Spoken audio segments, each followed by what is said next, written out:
Hello दोस्तों, welcome to Saumya maths classroom. उम्मीद है आप सब बहुत अच्छे होंगे। तो जैसा कि आप जानते हैं, बहुत ही खुशी है मुझे कि आपने मेरे साथ बहुत अच्छे से कोऑपरेट किया और आपने मेरा पूरा साथ दिया। मैंने 4 दिन की छुट्टी ले ली। तो जैसा कि आप जानते हैं कि YouTube चैनल मेरा नया स्टार्ट हुआ है, तो अभी तक कभी ऐसा नहीं आया था, क्योंकि आपको ये पता ही होगा कि मैं अभी तैयारी कर रही हूँ। SSC की प्रिपरेशन कर रही थी। SSC CHSL का मेरा एग्ज़ाम लगा हुआ था। तो अभी तक कभी ऐसा नहीं हुआ था कि YouTube और पढ़ाई दोनों साथ में चल रही हो। तो ये पहला एग्ज़ाम था, इसलिए मुझे ज़्यादा लंबी छुट्टी लेनी पड़ी। पर अगली बार से मैं कोशिश करूँगी कि कम से कम छुट्टियों में ही मैं अपनी पूरी तैयारी कर लूँ, और या फिर मैं आपका कोर्स उसी हिसाब से शुरुआत से ही कवर कर दूँगी। अभी 24 तारीख को, इसी 24 अगस्त को मेरा CGL का एग्ज़ाम भी है। तो तब तक के लिए हम क्या करेंगे, एक्स्ट्रा क्लासेस ले लेंगे अभी से, और कुछ क्लासेस जो हमारी बचेंगी वो हम बाद में कवर कर लेंगे। यानी आपका कहीं से भी कोई नुकसान नहीं होगा। आज ही मेरा पेपर था, 12 अगस्त है आज ही मैं आपकी ये क्लास रिकॉर्ड कर रही हूँ। ये आपको 13 तारीख को सुबह मिलेगी, लेकिन अभी मैं थोड़ी देर पहले ही आ पाई हूँ। मुझे बहुत ज़ोर से थकान हो रही है और नींद भी आ रही है, लेकिन मैंने सोचा कि भले ही एक छोटी सी क्लास मैं आपके लिए बना दूँ, लेकिन बना दूँ ताकि आपको कुछ ना कुछ ज़रूर मिल जाए। तो उम्मीद है आप सब कोऑपरेट करेंगे। और मैंने सोचा था कि मैं आपको सोमवार और मंगलवार को क्लासेस दे दूंगी। थर्सडे को मेरा यानी बृहस्पतिवार को पेपर है, और बुधवार को मैं छुट्टी लेकर पढ़ाई कर लूँगी। लेकिन कुछ सही से नहीं बन पाया वो, इस वजह से मुझे पढ़ाई के टाइम के लिए कम टाइम मिल पाया, तो इस वजह से मैंने थोड़ी लंबी छुट्टी ले ली। तो आप जैसा कि जानते हैं कि ये क्लासरूम आपको क्लास 11th और क्लास 12th की क्लासेस फ्री में प्रोवाइड करता है। तो हम क्लास 11th की क्लास पढ़ने जा रहे हैं, और इसमें आप जानते हैं कि आपका चैप्टर 1 और चैप्टर 2 पूरी तरीके से ख़त्म हो चुका है, और अब हमें डायरेक्ट मूव करना है अपने चैप्टर 3 की तरफ। ये क्या है, आपका जो चैप्टर 3 है, इसका नाम क्या है, ट्रिग्नोमेट्रिक फंक्शन यानी त्रिकोणमितीय फलन। अब अभी तक आपने नॉर्मल फलन पढ़े, समुच्चय पढ़े यानी कि सेट पढ़े। अब आपको क्या पढ़ना है, ट्रिग्नोमेट्रिक फंक्शंस पढ़ने हैं, यानी कि त्रिकोणमितीय फलन किस तरह से होते हैं। यानी एक तरफ आप देखते थे कि एक फंक्शन होता था जो x का फंक्शन होता था, 5x + 6 x² + 3x + 3 = 0। इस तरह के फंक्शंस आपने अभी तक पढ़े जो x के फंक्शन होते थे। लेकिन क्या ये जो हमारे फंक्शन है यानी जो फलन है, ये ट्रिग्नोमेट्रिक यानी त्रिकोणमितीय भी हो सकते हैं? तो बिल्कुल हो सकता है। अगर x की जगह कहीं sine theta, cos theta, tan theta, cot theta, sec theta या कॉसेक थीटा दिया हो, तो वो हमारा जो क्वेश्चन होगा वो कैसा हो जाएगा, त्रिकोणमितीय फलन हो जाएगा। यानी अगर यही 5x + 6 की जगह पर इस तरह से हो कुछ 5 sin थीटा + 6, तो ये क्या बन गया आपका, ये एक सिंपल फलन के बजाय अब हमारा त्रिकोणमितीय फलन यानी ट्रिग्नोमेट्रिक फंक्शन बन चुका है। तो सबसे पहले ट्रिग्नोमेट्रिक फंक्शंस में पढ़ने के लिए सबसे पहले तो आपको साइन, कॉस, टैन, कॉट, सेक, कॉसेक की जानकारी होनी चाहिए, जो आपको छोटी क्लासेस में ही मिल गई होगी, क्लास 9th में ही। 9th में आपने इनका बेसिक को पढ़ा होगा, उसके बाद में 10th में आपने इसे पढ़ा, अच्छे से अच्छा यूज़ किया। अब आप क्लास 11th में पहुंच चुके हैं, तो आपको ये बताने की कोई ज़रूरत नहीं है कि साइन, कॉस, टैन, कॉट और सेक, कॉसेक क्या होते हैं। ये सब विशेष त्रिकोणमितीय अनुपात होते हैं, ये आपको पता है कि एक स्पेसिफिक ट्रिग्नोमेट्रिक रेशियो होते हैं। अब बात करते हैं अपने थीटा की। थीटा क्या होता है, थीटा की जगह कुछ भी हो सकता है। थीटा एक ग्रीक वर्ड है, जैसा कि हमारी जो भाषा है हिंदी जो हम बोलते हैं उसमें आ ई ई जो होती है, का खा गा घा होती है, इसी तरह इंग्लिश में ABCD होती है। तो उसी तरह जो ग्रीक लैंग्वेज होती है उसमें ये उसकी अल्फ़ाबेट में आती है, यानी ABCD में आती है। तो थीटा वहीं से उठा लिया गया है। थीटा की जगह अल्फ़ा, बीटा, गामा ये सब भी वहीं से लिए गए हैं। और ये थीटा या अल्फ़ा या बीटा या गामा जो होते हैं, ये हमारे कोण को प्रदर्शित करता है, यानी कि एंगल को।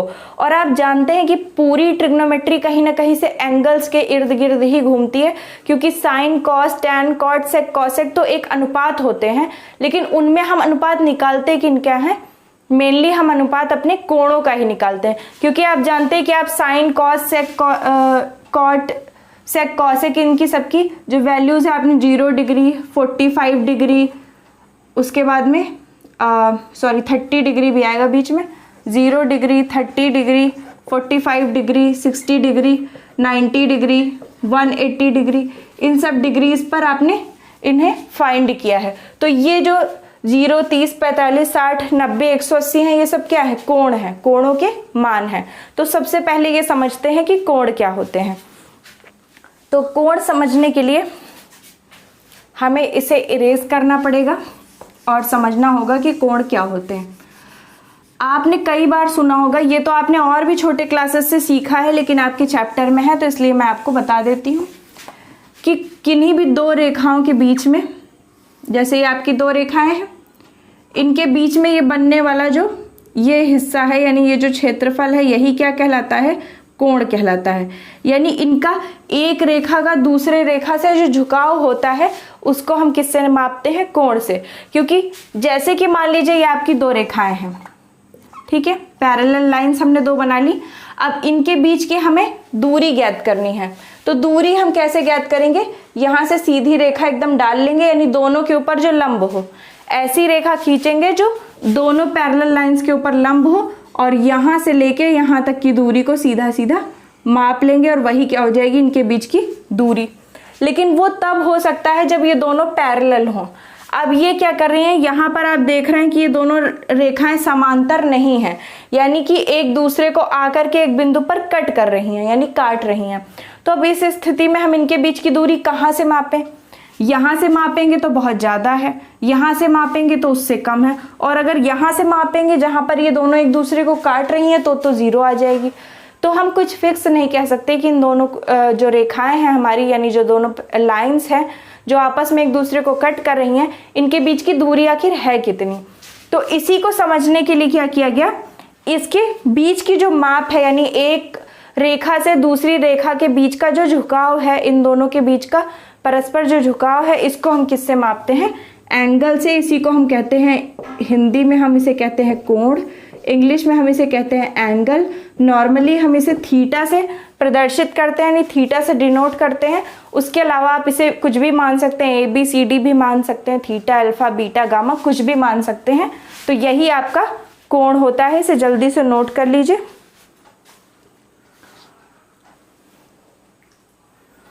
फिर इसके आगे हम देखेंगे कोण के प्रकार। यानी यहाँ आपने कोण समझ लिया कि दो रेखाओं के बीच के झुकाव को हम कोण कहते हैं। अब कोण कितने प्रकार का हो सकता है? कई तरह का हो सकता है। आपने 6th, 7th, 8th में न्यून कोण, वृहत कोण, अधिक कोण, इस तरह के कई कोण पढ़े होंगे। ऋजु कोण, ठीक है, यानी कि सीधा होता है 0 डिग्री बनता है, 90 डिग्री बनता है, 90 डिग्री से कम होता है, या 90 डिग्री से ज़्यादा होता है, पूरा सर्कल कंप्लीट करता है, कैसा होता है, ये सब आपको पता है। 6th, 7th, 8th, 9th, 10th सब में आपने ये सब चीज़ें सीख ली हैं। तो अब हम समझते हैं कि इस चैप्टर में आपको कितने तरह के कोण समझने हैं, क्योंकि आपको यहाँ पर कोण का केवल एक काम है, अपने ट्रिग्नोमेट्रिक फंक्शन को डिफाइन करने के लिए। कहीं पर आपको इसके लिए साइन समझने होंगे। कहाँ पर?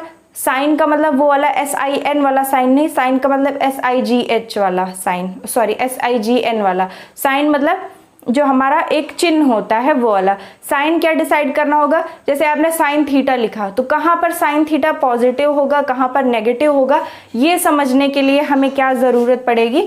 कोण के प्रकार समझने की। अब जिस तरह का हमें चीज़ समझनी है उसी हिसाब से हम अपने प्रकारों को सेट करेंगे, उन्हीं को हम पढ़ेंगे।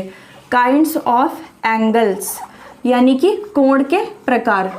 अब क्योंकि प्रकार बहुत तरह के होते हैं, 0 डिग्री होता है, 30 डिग्री होता है, 45 डिग्री होता है, ये तो मेन होते हैं। अब क्या ऐसा नहीं है कि 0 30 के बीच में कोई और कोण होता ही नहीं है? 0 के बाद 1 2 3 4 सभी डिग्रीज के कोण होते हैं, लेकिन हम मेन वाले पढ़ते हैं। पर हमें ये वाले प्रकार नहीं पढ़ने, और ना ही हमें वो प्रकार पढ़ने जो आपको सरल कोण, ऋजु कोण, वृहत कोण, न्यून कोण और समकोण ये पढ़ाया गया, यही समझना है।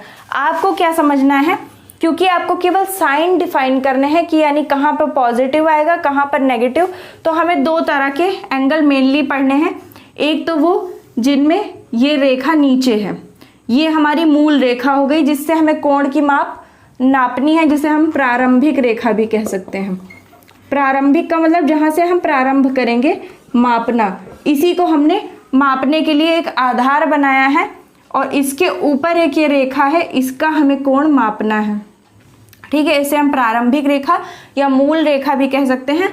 और ये जो दोनों जहाँ पर एक दूसरे को काटती हैं इसको शीर्ष कहा जाता है।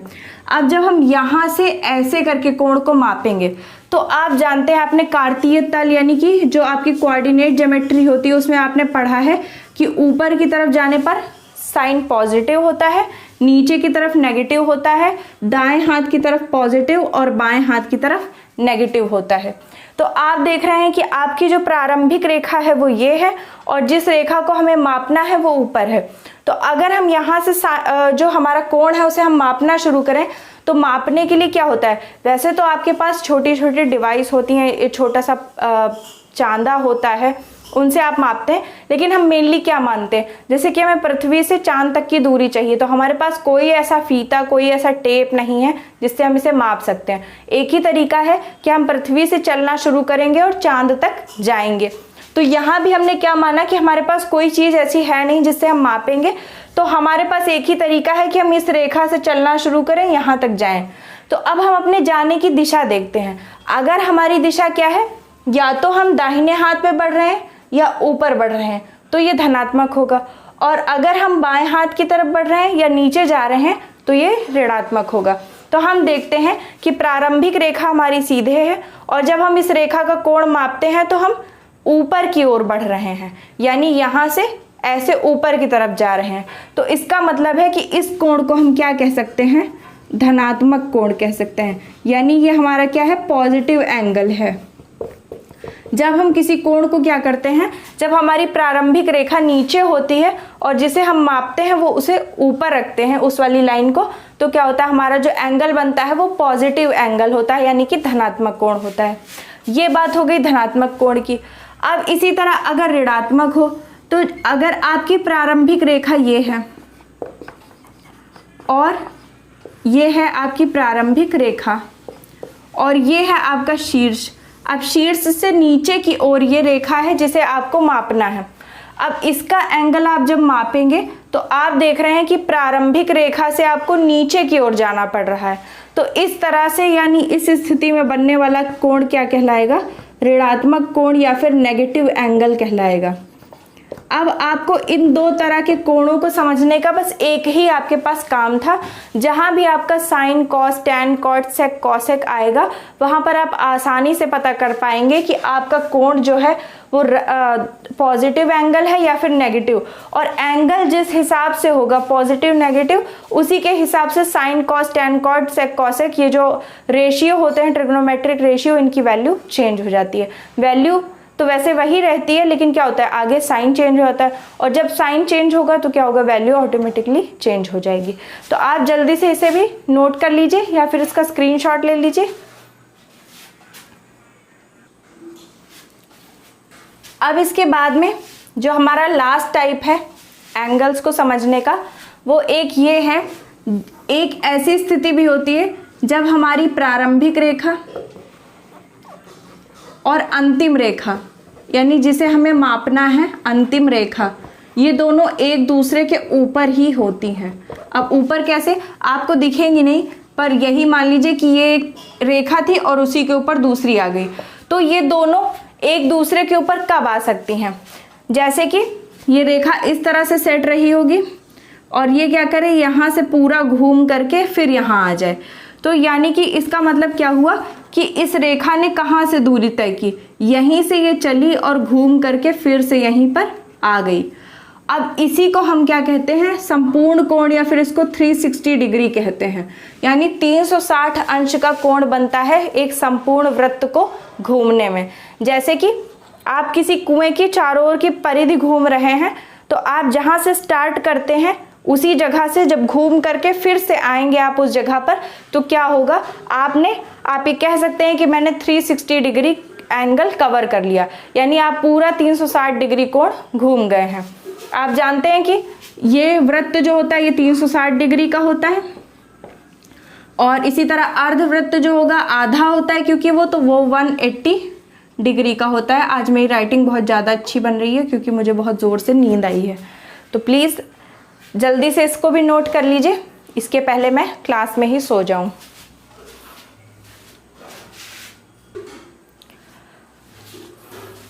अब इसके बाद हम एक छोटा सा टॉपिक समझ लेते हैं, व्हाट इज़ डिग्री। डिग्री समझने के बाद में हम अपनी जो क्लास है यहीं पर वाइंड अप करेंगे। उसके आगे की चीज़ें हम कंटिन्यू करेंगे कल से। हो सकेगा तो आपको कल ही एक क्लास मिल जाएगी, और अगर नहीं मिलती है तो कम से कम परसों तो ज़रूर मिल जाएगी। तो क्योंकि मुझे बहुत ज़ोर से नींद आ रही है, मैंने आपको बताया, तो हम जल्दी से समझ लेते हैं कि डिग्री क्या होती है। आप जानते हैं कि जब भी कभी कोणों को लिखा जाता है, जब भी आपने 9th से कोण पढ़ने शुरू किए हैं या उससे छोटे क्लासेस में भी जब आप कभी रेखा गणित पढ़ते थे, ठीक है, तो आप उसमें क्या पढ़ते थे, 0 अंश का कोण, 30 अंश का कोण, 45 अंश का कोण, 60 अंश का कोण, 90 अंश का कोण, 180 अंश का कोण, 360 अंश का कोण। कोण इसके अलावा भी बहुत सारे होते हैं, यानी कि एंगल इसके अलावा भी बहुत से होते हैं, लेकिन मेनली हम क्या पढ़ते हैं, 0 degree, 30 degree, 45 degree, 60 degree, 90 degree, 180 degree and 360 degree. अब ये डिग्री होता क्या है, आखिर ये डिग्री वाली माप कहाँ से आई, हम कैसे समझ सकते हैं। जैसे कि हम ये कह सकते हैं कि 1 मीटर में 100 सेंटीमीटर होते हैं, 1 किलोमीटर 1000 मीटर से मिलकर बनता है। तो आखिर ये डिग्री क्या होती है, ये हमें समझना है। तो इसका जो मूल है, यानी जो बेस है, वो कहाँ से शुरू हुआ, 360 डिग्री से। जैसा कि आपको पता है, जब भी हम एक पूरा गोला घूमते हैं तो ये माना जाता है कि हमने 360 डिग्री को कवर किया। अब इसे 360 डिग्री कैसे माना गया होगा, ये तो ईश्वर ही जाने कि कैसे इसे माना गया होगा। इसे पूरा 360 अंश मान लिया गया, यानी कुल कितनी लंबाई तय की गई उसको देखा गया और उसको 360 भागों में बांट दिया गया। अब ये पूरा 360 डिग्री का कोण माना जाता है।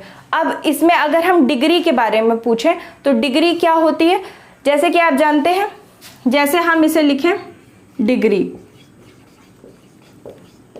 क्या हम इसे 1 इंटू डिग्री नहीं लिख सकते। आप जानते हैं कि किसी भी चीज़ में 1 से मल्टीप्लाई करने पर कोई भी फर्क नहीं पड़ता है।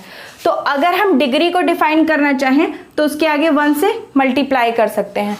अब मल्टीप्लाई करने के बाद इसे हम ऐसे भी लिख सकते हैं कि ये डिग्री को हमने यहाँ से मिटा दिया, इंटू को मिटा दिया और यहाँ पर डिग्री का सिंबल लगा दिया। अब ये हो गया 1 डिग्री कोण, यानी 1 अंश का कोण। यहाँ पर हमारे पास 360 अंश का कोण है, जो कि एक संपूर्ण वृत्त बनाता है, यानी कि जब पूरा वृत्त घूमो तो 360 अंश का कोण कवर हो जाता है।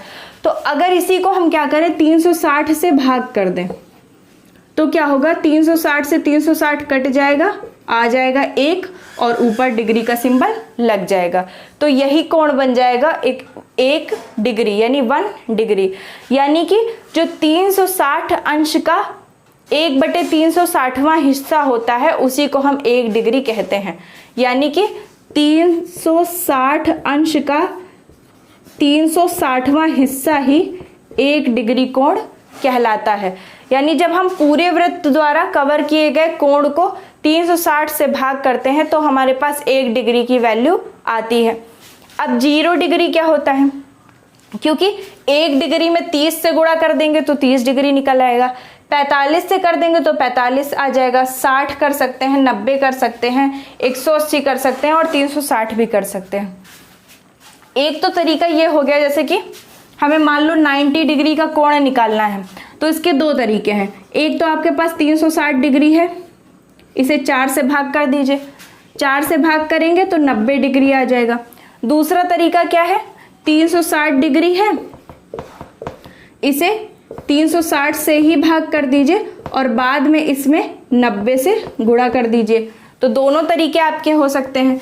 यहाँ पर क्या होगा, 4 से भाग करेंगे तो 4 से 90 बार में जाएगा, ये 90 बार में कटेगा 360, या 360 से पूरा 360 कट जाएगा और उसमें 90 से बाद में गुणा कर देंगे। तरीके आपके पास बहुत से हैं, लेकिन अब 0 डिग्री आप कैसे निकालेंगे, क्योंकि एक में किस चीज़ से गुणा करेंगे, एक में 0 से गुणा करेंगे। पर 0 होता क्या है ये तो किसी को भी नहीं पता है, क्योंकि 0 तो क्या है, एक हमने अंडा बना लिया है अपने आप, ऐसा तो कुछ होता ही नहीं है। तो 0 डिग्री एंगल कैसे डिफाइन किया गया, वास्तव में हमारा जो 360 डिग्री होता है वही 0 डिग्री होता है। यानी कि अगर आपकी आंखों को बंद कर दिया जाए और आपके एक दोस्त को, मतलब आपको आपकी आंखें बंद कर दी जाए और कुएं के एक किनारे पर आपको खड़ा कर दिया जाए और आपके दोस्त को आपका हाथ पकड़ा दिया जाए या आप उसका हाथ पकड़ लें और आप अपनी आंखें बंद कर लें। अब उसके बाद में आप दोस्त का हाथ छोड़िए और उससे कहिए कि पूरा एक चक्कर लगा कर आए कुएं का और आपके पास फिर आकर खड़ा हो। अब वो थोड़ी देर बाद क्या होगा, आपसे बोलेगा आंखें खोलो, मैं चक्कर लगाकर आ गया। तो आप कहेंगे तुम तो गए ही नहीं, क्योंकि आप ये नहीं देख पाए कि उसने पूरा एक चक्कर लगा लिया और फिर वो आकर आपके सामने खड़ा हो गया या पहले जैसे खड़ा था वैसे ही खड़ा है, क्योंकि दोनों स्थितियों में वो आपके सामने ही होगा।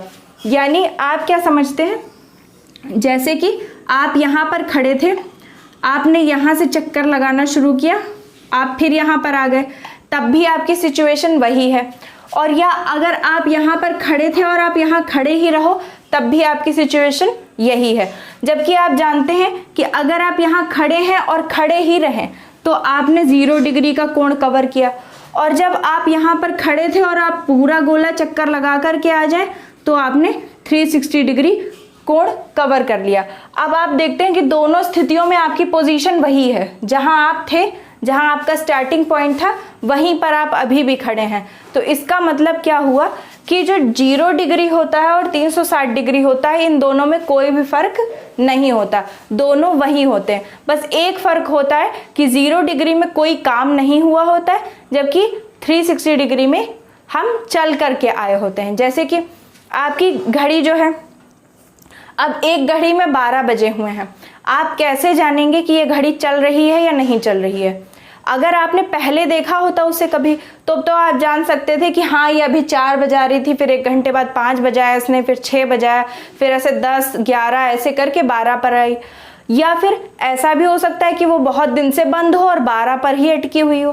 तो 12 पर ही अटकी हुई यानी कि बंद घड़ी क्या होगी, 0 डिग्री एंगल बना रही है, जबकि जो हमारी चलती हुई घड़ी है वो क्या है, जो हर घंटे को बजाते हुए चल रही है, वो क्या हो रही है, वो 360 डिग्री को कवर कर रही है। लेकिन 12 बजे सिचुएशन क्या होती है, दोनों की एग्जैक्ट होती है, दोनों की सुइयां बिल्कुल ऊपर 12 की तरफ होती हैं।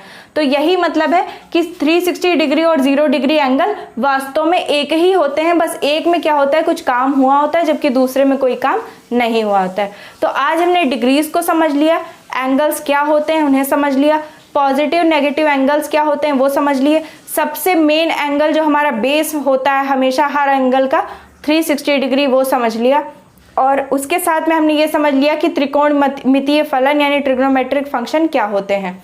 अब इसके बाद में कल मैं आपको बताऊंगी एक नए तरीके की माप, जैसे कि आपने अभी तक ज़्यादातर क्या सुना होगा 30 डिग्री का कोण, लेकिन आप अब कल एक नए तरीके की माप सीखेंगे, रेडियन जिसे हम कहते हैं। फिर रेडियन और डिग्री के बीच का क्या संबंध होता है हम वो समझेंगे, और उसके आगे हम अपने क्वेश्चंस को सॉल्व करना शुरू कर देंगे।